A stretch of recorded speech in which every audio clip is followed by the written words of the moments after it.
person on the phone. If you've left your information, hey, this is Pierre from Boosweet Records. We're calling to see if you received our latest CD. Get back with me. I'm also sending you an email so that you'll have that as well. I can't even tell you how many times that he's called, and then maybe on the 21st time, the MD or the PD picks up the phone. Hey, Pierre, man, I'm so sorry I haven't been able to get back with you, but we're swamped here. But yeah, what do you have? And then he goes in to tell them the record that he sent. Because, man, I'm telling you, I used to work in a radio station. They got stacks and stacks and stacks of CDs. And if somebody doesn't make a personal connection to make that thing click in his mind, then you just may be sitting in the stack. And you know what eventually happens to the stack? Anybody know what eventually happens to the stack? Crash. Huh? Crash. There you go.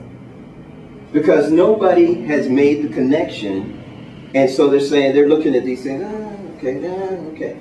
Honestly, if you don't make that connection, they may not even open that thing up to put it in the CD player to hear what it sounds like. So relationships are key in this business. Relationships are key. You want to build those relationships. Okay, so I was in this record label for 9 years. I learned all the inner workings of it. It wasn't progressing. We did some good stuff, but it wasn't progressing the way that I felt. The guy that I was in business with just had kind of different ideas, and that happens in business.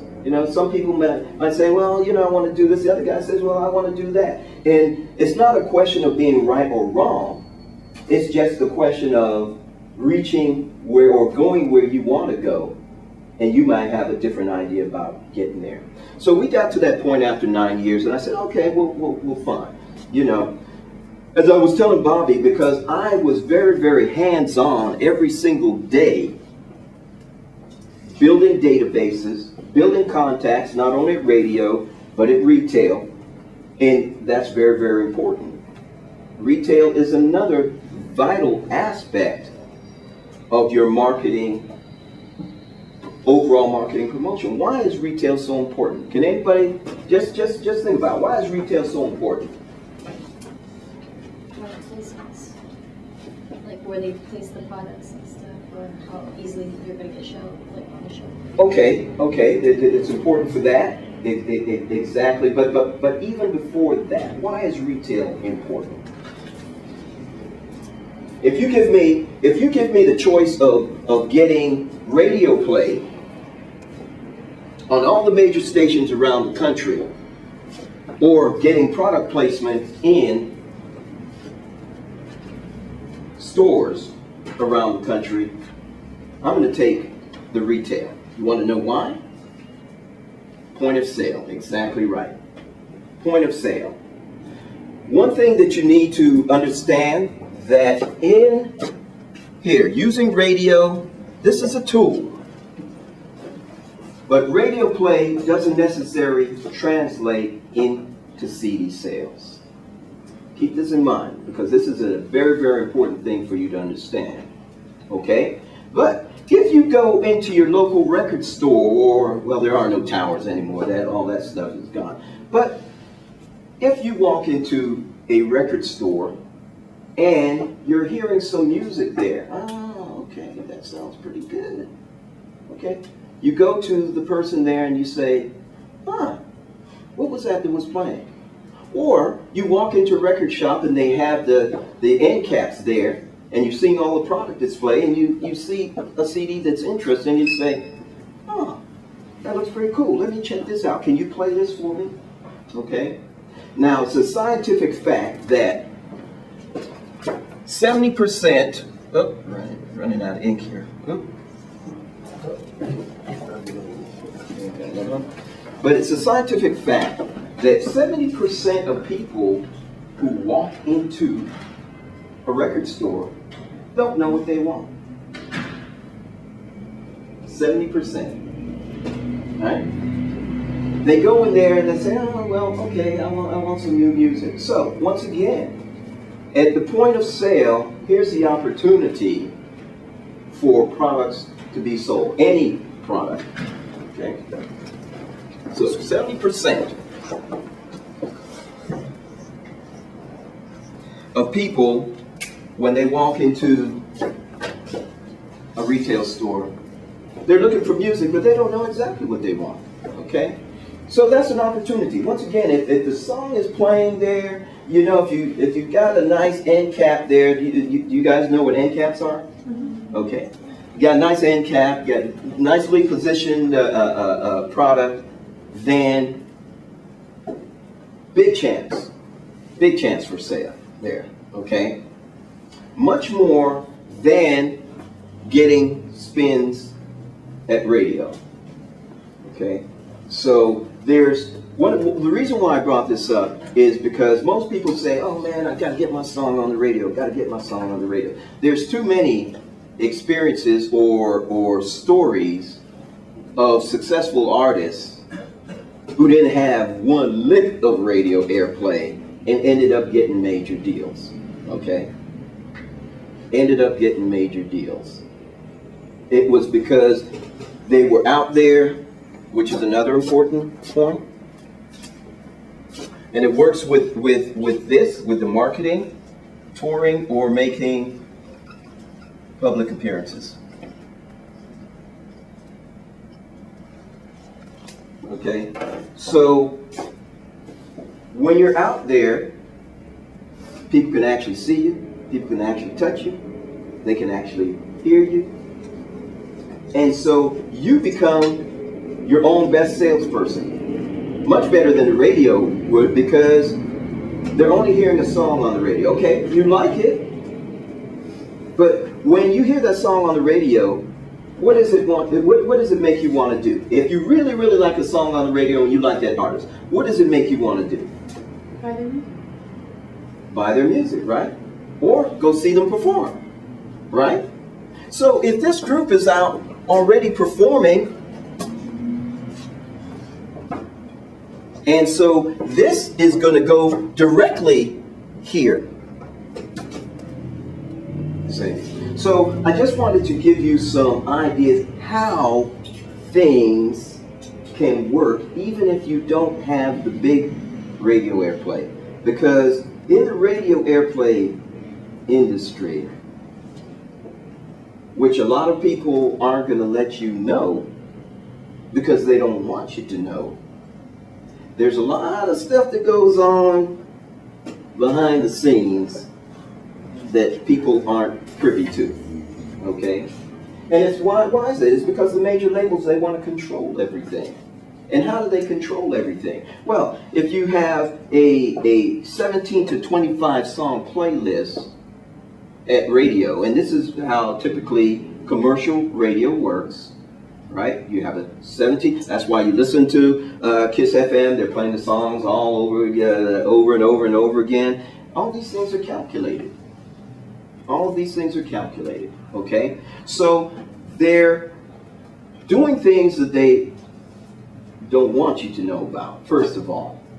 You know, have you ever heard the expression, stars aren't born, they're made? It's the truth. It's the truth, okay? Remember that the reason why you're sitting in this class is because, what kind of class is this? Business. Business. So you really, really have to understand the distinction, which I'm probably sure that Bobby has already done quite well, the distinction between creative and business. Business is the vehicle that opens up the avenue for creative. In other words, you got to put the horse before the cart. And the horse is the business. You can have the best cart, the shiniest cart and it could be gold plated. Could have some gold wheels on it. But it'll stand stationary if you don't have the horse, the business, to drive it. So this is a very, very important thing to remember, okay? You look at music from artists as Coke, Pepsi, whatever product, because it's just like that. It is a product. So it's a different product, but it's still a product.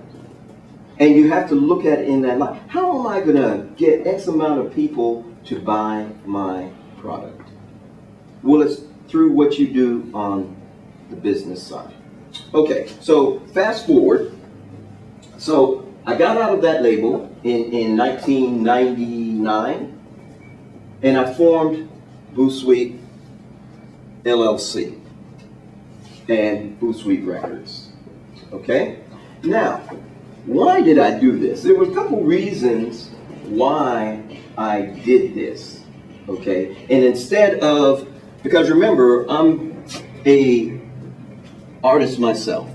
Okay? So why didn't I just do like most artists do and record a project, have my attorney shop the project and get signed to an independent or major? Okay, I'd already been with a major company before, and so I knew how it all worked. So why didn't I do that? Well, because of this.